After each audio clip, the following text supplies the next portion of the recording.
Hello dear students, class 8 social science chapter number 2 civics का secularism हम discuss कर रहे थे। सेकुलरिज्म का नेक्स्ट पार्ट हम देखेंगे, secularism in India. India has a long history of various rulers patronizing different religion belief and the scores of invention of which brought in the faith of inventors.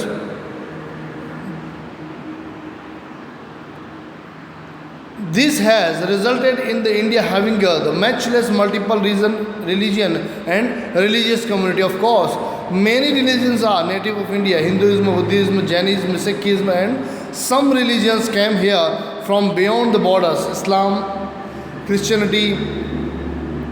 But it was much later in the 18th century as the British India Company began to gain complete control all over the India that the concept of secularism began an impact of India mind.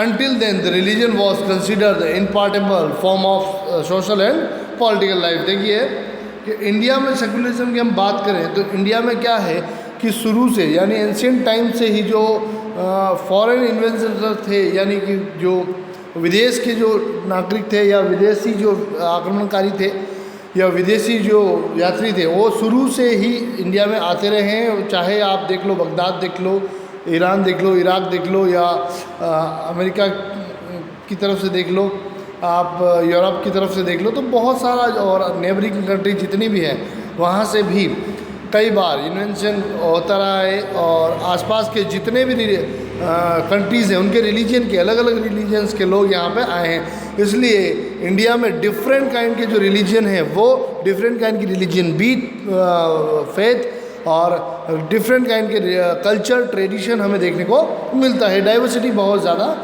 है। ये इसका reason ये है कि बहुत सारे लोग India में शुरू से लेके अब तक यानी लगातार कई आसपास के देशों के अलावा दूसरे देश, वहाँ से कई व्यापारी लोग, आक्रमणकारी, साथ ही साथ अब मान लीजिए कि कोई रिलीजियस यात्रा के लिए आ रहा है, तो हमने बहुत सारे इंडिया ने बहुत सारे कंट्रीज़ जो हैं उनके रिलीजियस को देखा है, उनके रिलीजियस का इफ़ेक्ट या उनके रिलीजियस का इम्पैक्ट इंडिया में देखने को मिलता है। जब तक ईस्ट इंडिया कंपनी आई थी, तब तक ईस्ट इंडिया कंपनी के आने के बाद लोगों के माइंड में, ईस्ट इंडिया कंपनी के आने के बाद लोगों के माइंड, ब्रिटिश इंडिया कंपनी आई तब लोगों के माइंड में क्या दिमाग में आया? सेकुलरिज्म। ये वर्ड जो है सेकुलरिज्म, ईस्ट इंडिया कंपनी के आने के बाद सेकुलरिज्म यानी जो था सेकुलरिज्म वर्ड वो लोगों के माइंड में आया।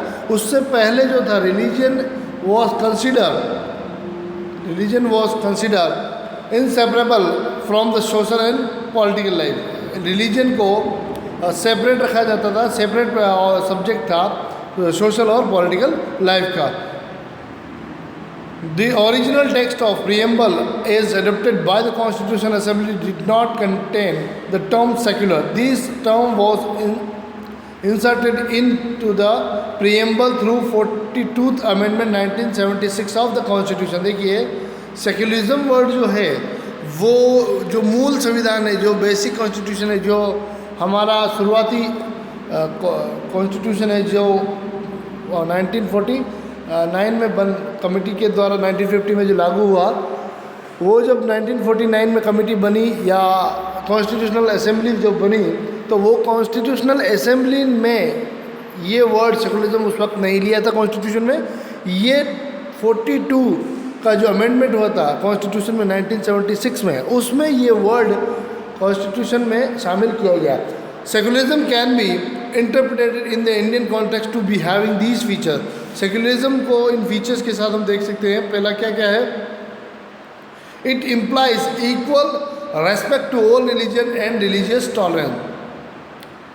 ये सभी रिलीजन को, रिलीजियस टॉलरेंस को इक्वली ट्रीट करने की बात करता है। अब देखते हैं, it also implies that the Indian does not have the official state language। और इसमें ये भी कहा कि इंडिया की कोई ऑफिशियल लैंग्वेज जो है वो स्पेशली कोई एक लैंग्वेज ऑफिशियल लैंग्वेज नहीं है। The Indian state is not ruled by any religion group. Bharat का जो भारत है वो किसी भी रिलीजन ग्रुप के द्वारा या किसी भी रिलीजन के ग्रुप से वो रूल्ड नहीं होगा। Government establish in India are not supposed to the promote any religion. Government जो है वो किसी रिलीजन को, गवर्नमेंट जो है वो किसी भी रिलीजन को प्रमोट नहीं करेगी। इक्वली जो प्रोटेक्शन है वो सारे रिलीजन को देगी, बट किसी स्पेसिफिक रिलीजन को गवर्नमेंट प्रमोट नहीं करेगी। People are free to preach, practice and propagate religion of their choice. They are free to exit from one religion to embrace another. देखिए जो जनता है उनको जो रिलीजन है उनकी प्रैक्टिस से, उनकी प्रीच से, उनका प्रोपोगेशन से उनको फ्री रखा गया है। यानी वो उनकी चॉइस है कि वो चाहे तो किसी एक रिलीजन जो है उसको फॉलो करे, या एक से ज़्यादा रिलीजन जो है उनको प्रोपोगेट करे या फिर उनके अनुसरण करे। मान लीजिए कोई एक कम्युनिटी से एक रिलीजन से दूसरे स्टेट में रिलीजन में जाना भी चाहता है तो उस पर कोई पाबंदी नहीं है, तो रिलीजियस फ्रीडम है। Secularism in India and USA, comparison secularism in its broader meaning, it understood more or less similarly across the world.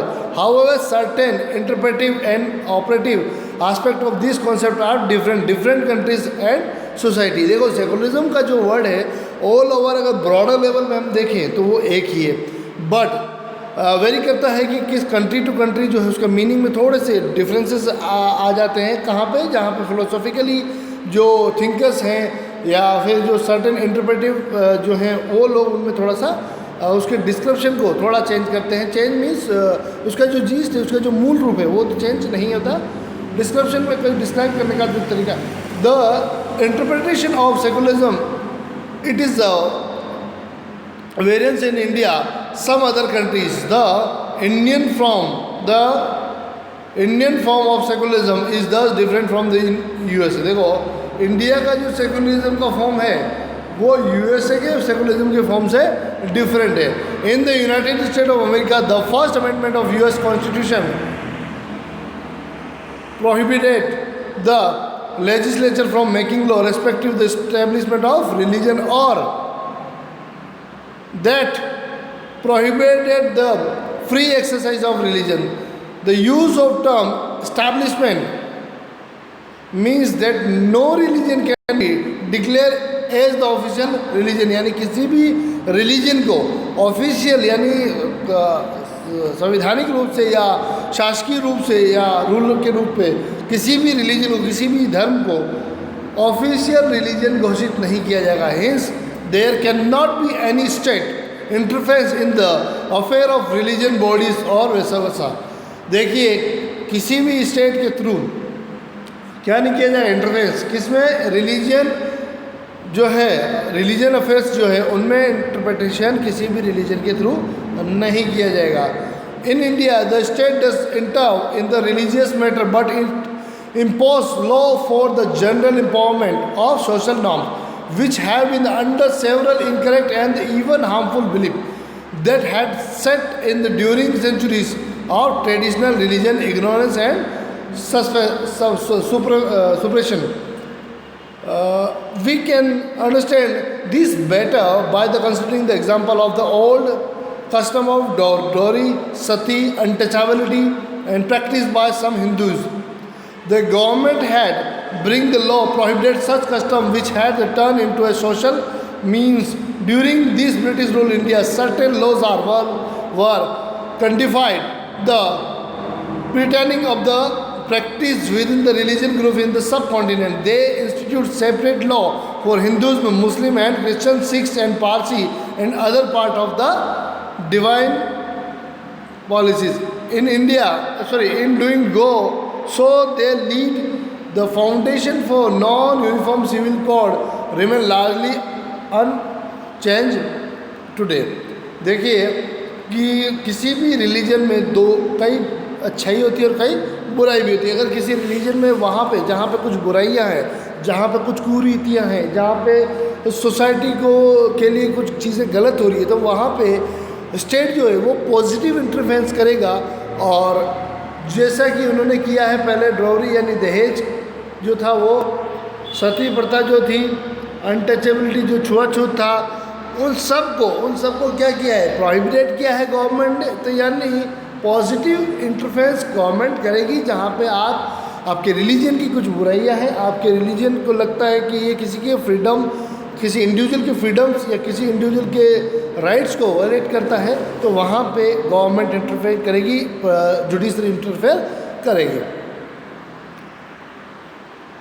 और हर रिलीजन के लिए एक अलग रिलीजियस लॉ है, बट सिविल कोड जो यूनिफॉर्म सिविल कोड जो है वो अभी तक जो इंडिया में है, they lead the foundation for non uniform civil code, और अभी तक वो नॉन यूनिफॉर्म सिविल कोड जो है वो चल रहा है। The foundation for non uniform civil code that remains largely unchanged today. Some countries in Europe elsewhere have prohibited the wearing of veils by the women in the Muslim community, but India has been more sensitive to tradition and the belief, as long as they do not harm the other citizens. For instance of madrasa system of education is also allowed in Muslim community, and Sikhs are exempted from the wearing helmet while driving two-wheeler, when all other have to wear these. Thus, here secularism means to help the facilitate to citizen to continue in the practice for their faith. यानी कि India में जो है वो जो religious है उसका subject matter दूसरा है। मान लीजिए एक सिख हैं, वो अपनी पगड़ी पहनते हैं तो उनको हेलमेट पहनने से छूट है, कल को आप ये नहीं कह सकते कि वो नहीं पहन रहे थे, हम नहीं। उनका एक रिलीजियस जो फेथ है उसको वो प्रोपोगेट कर रहे हैं, उसको वो बढ़ावा दे रहे हैं, और इसलिए गवर्नमेंट उनकी हेल्प करेगी। वो उनकी रिलीजियस प्रैक्टिस का पार्ट है, वो एक रिलीजन का पार्ट है, इस वजह से उसमें गवर्नमेंट इंटरफेयर नहीं कर सकती। और जैसे मान लीजिए कि ये देखो वेल्स यानी मतलब घूंघट, कई देशों में आज भी घूंघट की जो प्रथा है, स्त्रियों के जो घूंघट पहनते हैं वो लागू है, और कई देशों में उन्हें हटा दी गई है। बट इंडिया में जो है वो थोड़ा सा सेंसिटिव समझते हैं सेकुलरिज्म को या रिलीजन के पार्ट को, इसलिए उन्होंने इस चीज़ में इंटरफेयर नहीं किया। और मदरसा सिस्टम जो मुस्लिम कम्युनिटी में है वो आज भी है, तो गवर्नमेंट यहाँ पे इंटरफेयर नहीं कर रही है, क्योंकि वो अपनी फेथ, अपनी बिलीफ और अपने रिलीजन को प्रैक्टिस में ला रहे हैं। इसलिए the Indian model of secularism adopted by the India therefore more tolerant toward the tense preaching of various religions, so that none, whether in the majority or majority community, feels restricted to the treated by the state as regarded his belief and faith. Yet a part of governance that state always striving of the prevent malpractice or superstition or anti-social activities, both by the spreading awareness and the education as also by the intending relevant laws. देखिए इस paragraph में दे रखा है, इस paragraph में दे रखा है कि मान लीजिए कम्युनिटी है जो कि पॉपुलेशन में ज़्यादा है, तो वो कौन सी वो माइनर कम्युनिटी पे क्या कर सकती है, थोड़ा सा रिलीजियस पे इफ़ेक्ट डाल सकती है या ऐसा कुछ कर सकती है। बट ऐसा ना तो गवर्नमेंट करती है ना गवर्नमेंट ऐसा करने देती है। वो एजुकेशन के थ्रू लोगों को अवेयर करेगी, लोगों में इक्वलिटी लाएगी, कॉन्स्टिट्यूशनल फॉर्म ऑफ गवर्नमेंट के थ्रू लॉ मेकिंग बॉडी जो है वो कुछ ऐसे लॉ बनाएगी जो इन चीज़ों को प्रोहिबिटेट करते हैं, ताकि जो व्यवस्था है, जो सिस्टम है वो बना रहे, यानी कि रिलीजियस बेस पे किसी को डिस्क्रिमिनेशन ना हो। तो आज हमने इस पूरे वीडियो में सेकेंड पार्ट डिस्कस करा, सेकुलरिज्म इंडिया में कैसा है। यूएस के कंपैरिजन में हमने देखा कि वहाँ पे जो है कुछ चीज़ें डिफरेंट है और यहाँ पे कुछ चीज़ें डिफरेंट है। Thank you.